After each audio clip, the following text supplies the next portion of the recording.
నిన్న చంద్రబాబు పెట్టుకున్నటువంటి 17A ఆధారంగా క్వాష్ చేయాలనేటటువంటి పిటిషన్ అంశం పైన ఇద్దరు న్యాయమూర్తులు సరే వాళ్ళ తీర్పునిచ్చారు. అందులో కొన్ని అంశాలలో కొంత అభిప్రాయం వేరుగా మనకు కనిపించింది. ఇందులో సార్ జస్టిస్ అనిరుద్ధ్ బోస్ గారు వారు ఇచ్చినటువంటి జడ్జిమెంట్లో ఒక 3 పాయింట్స్ చదువుతాను సార్. ఒకటి చంద్రబాబు కొంత అనుకూలంగా కనిపిస్తోంది, మిగిలిన 2 ఇక్కడ ఉన్నదాన్ని బట్టి చూస్తే విచారణ అధికారులకు కొంత అనుకూలంగా కనిపిస్తున్నట్టుగా ఉంది. వీటిని మీరే అనలైజ్ చేయాలి సార్. ఎట్లా ఉంటుంది, ఏంటి, ఏం జరగబోతోంది, ఇప్పుడు విచారణ అధికారులు తమ విచారణను కొనసాగించుకోవడానికి వాళ్ళకి అనుకూలమైనటువంటి పరిస్థితులు వచ్చాయి లేదనేది ఫస్ట్. ఇందులో ఉన్నటువంటి ఒక పాయింట్ ఏంటంటే అనిరుద్ధ్ బోస్ గారి జడ్జిమెంట్లో ఉన్నటువంటి పాయింట్ సార్ ఇది. The appellant cannot be proceeded against the offences under the prevention of corruption act 1988 as no previous approval of appropriate authority has been obtained.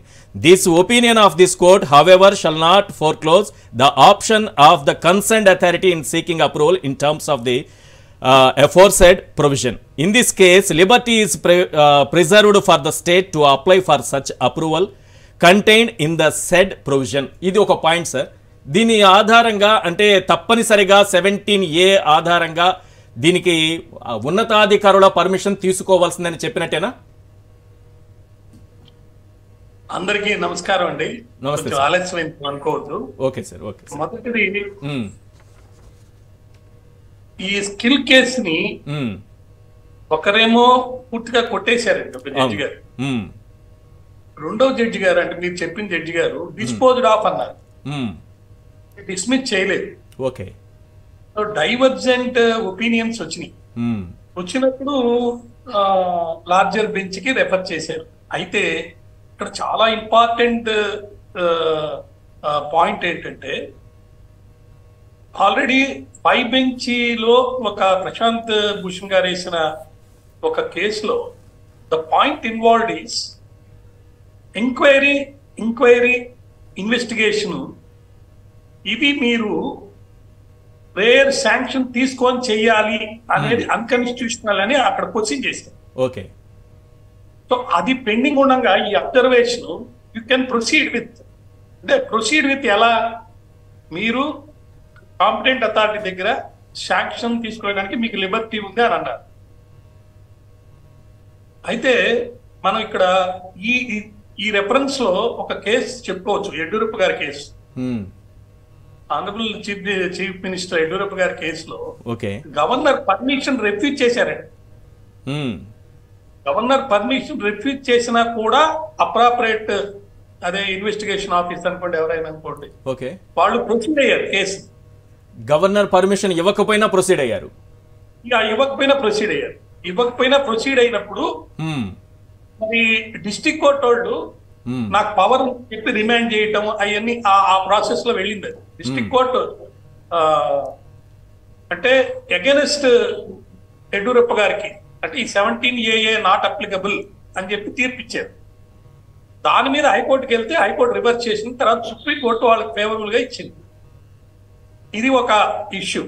రెండోది ఏంటంటే ఈ కంటెక్స్ట్ లో ఈ పర్టికులర్ కేసులో ప్రొసీడ్ విత్ అంటే మీరు అప్లై చేయండి, శాంక్షన్ తీసుకోండి.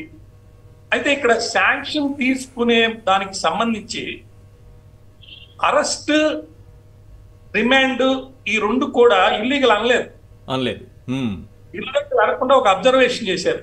ఏం చేశారంటే శాంక్షన్ తీసుకోలేదు కాబట్టి, శాంక్షన్ లేదు కాబట్టి మేము ఈ రెండింటిని ఇల్లీగల్ అని అనలేము.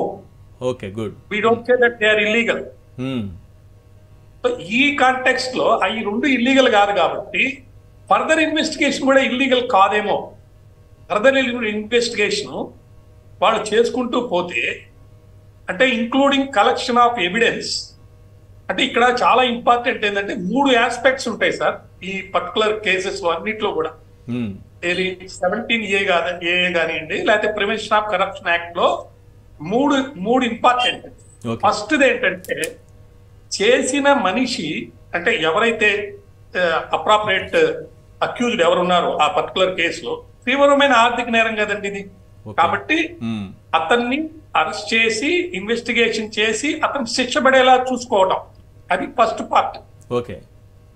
సెకండ్ పార్ట్ ఏంటంటే ఏదైతే డెసిషన్ తీసుకున్నారో what ever decision he has taken, అది కాన్స్పిరసీ వల్ల తీసుకున్నారా లేకపోతే డబ్బులు ముట్టినందువల్ల తీసుకున్నారా, ఆ పర్టికులర్ డెసిషన్ ని ఇల్లీగల్ అని హోల్డ్ చేయటం.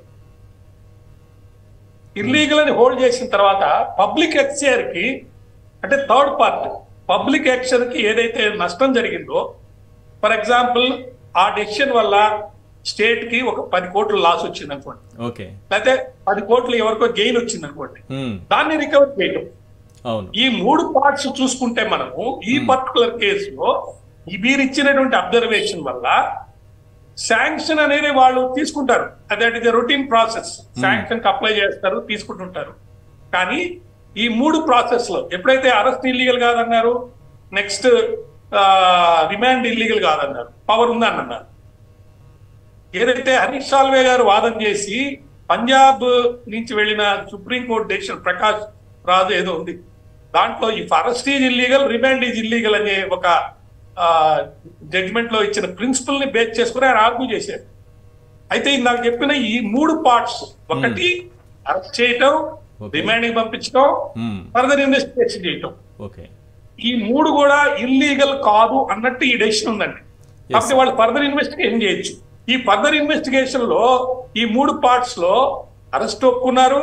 నెక్స్ట్ ఏంటి, ఆయన చేసిన డెసిషన్, వాట్ ఎవర్ డెసిషన్ ఆ గవర్నమెంట్ సర్వెంట్ తీసుకున్నాడో దాన్ని ఇల్లీగల్, దీనివల్ల ఈ నష్టం జరిగింది, దాని డబ్బులు రికవర్ చేస్తున్నాము అనే దానికి సంబంధించి ఆ పోలీస్ ఆఫీసర్ కానీ, లేకపోతే రికవరీ ఆఫీసర్ కానీ, లేకపోతే సివిల్ సైడ్ కానీ ఏదైనా సరే ఆ ప్రొసీడింగ్ కి ఎటువంటి ఇబ్బంది లేదు. ఇదేదో ఇప్పట్లో అయితే ఇబ్బందులు లేవు అనేదో మీరు ఎక్కడో చదివారని చెప్పి మీరు అన్నారు. ఆ ఇబ్బందులు లేకుండా ఎలా అంటే ఇబ్బందులు ఉన్నాయి కదా, శాంక్షన్ తీసుకోమంటారు. అందులోనే సార్ నేను ఇంతకు ముందు ఫస్ట్ ఒక పాయింట్ చదివి వినిపించాను కదా, నెక్స్ట్ కింద ఉన్నటువంటి పాయింట్స్ 2 చదువుతాను సార్. అంటే ఇది ఏంటంటే చంద్రబాబుకి చాలా అనుకూలమని కొంతమంది దాన్ని విశ్లేషణ చేసుకుంటాను. ఇంతకు ముందు నేను చదివినట్టు అది తప్పండి. ఈ పర్టికులర్ డెసిషన్ వల్ల, నేను పొలిటికల్ ఎక్స్పర్ట్ కాదు, లీగల్ ఎక్స్పర్ట్, అవును, పొలిటికల్ గా కూడా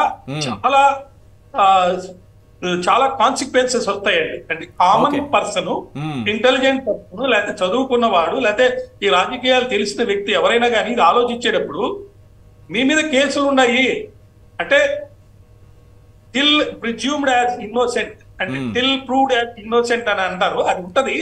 బట్ కేసెస్ అయితే పెండింగ్ ఉన్నాయి కాబట్టి ఓటేయాలన్నప్పుడు పవిత్రమైన తమ హక్కుని వాళ్ళు వాడుకునేటప్పుడు ఈ డెసిషన్ వల్ల, ఈ పర్టికులర్ డెసిషన్ వల్ల మీ అరెస్ట్ లీగల్ అన్నారు, మీ రిమాండ్ లీగల్ అన్నారు ఒక విధంగా, నెక్స్ట్ ప్రొసీడ్ కమ్మన్నారు, మీరు శాంక్షన్ అప్లై చేయండి అన్నారు. కాబట్టి డెఫినెట్ గా ఇది ఇంతటితో దీనివల్ల ఇబ్బందులు లేవు, లేకపోతే ప్రజలేవి అట్లా ఆలోచించారు అని అంటే అది పొరపాటు.